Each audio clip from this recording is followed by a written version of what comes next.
Hello friends, how are you. I hope आप लोग अच्छे होंगे।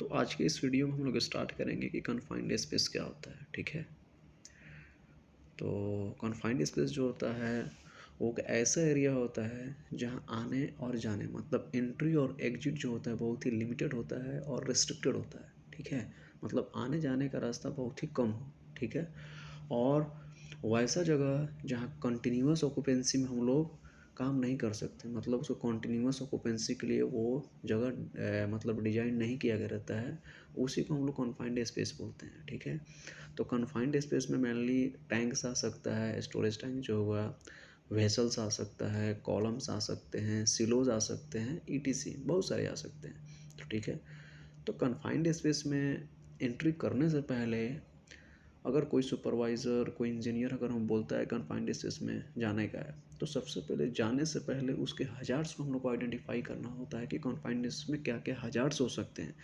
ठीक है, मतलब खतरा क्या क्या हो सकता है।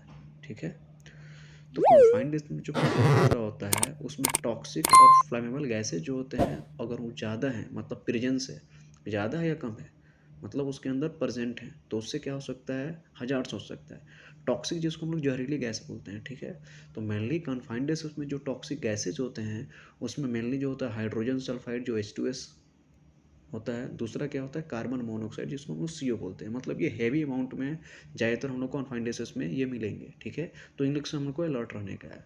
और दूसरा क्या जो होता है कि ऑक्सीजन का क्या होना, कम हो जाना या ऑक्सीजन का ज़्यादा हो जाना। ऑक्सीजन कम भी होना, भी ऑक्सीजन अगर कम रहे तो सांस लेने में प्रॉब्लम हो सकता है, और ज़्यादा रहे तो भी प्रॉब्लम हो सकता है। ठीक है, और तीसरा क्या होता है ज़्यादा हीट होना। अगर जिस स्पेस के अंदर जा रहा हूँ उसमें ज़्यादा अगर हीट है तो ज़्यादा हीट है तो भी प्रॉब्लम है, ज़्यादा हीट है तो फायर का चांस हो सकता है, आग लग सकता है। ठीक है, तो इसीलिए कन्फाइंड स्पेस में एंट्री करने से पहले हम लोग क्या होता है वेंटिलेशन देते हैं, जिससे वो अंतर क्या होता है कूल बना रहे, मतलब ठंडा रहे और काम करना क्या हो आसान हो। ठीक है, और चौथा क्या होता है फ्लेमेबल और एक्सप्लोसिव एटमॉस्फेयर, यानी एटमॉस्फेयर क्या हो फ्लेमेबल हो और एक्सप्लोसिव हो, मतलब ज्वलनशील हो और मतलब एक्सप्लोसिव आग लगने वाला एटमॉस्फेयर हो, तो उस केस में भी हम लोग को हजार्ड्स किस में होते हैं कन्फाइंड स्पेस में होते हैं।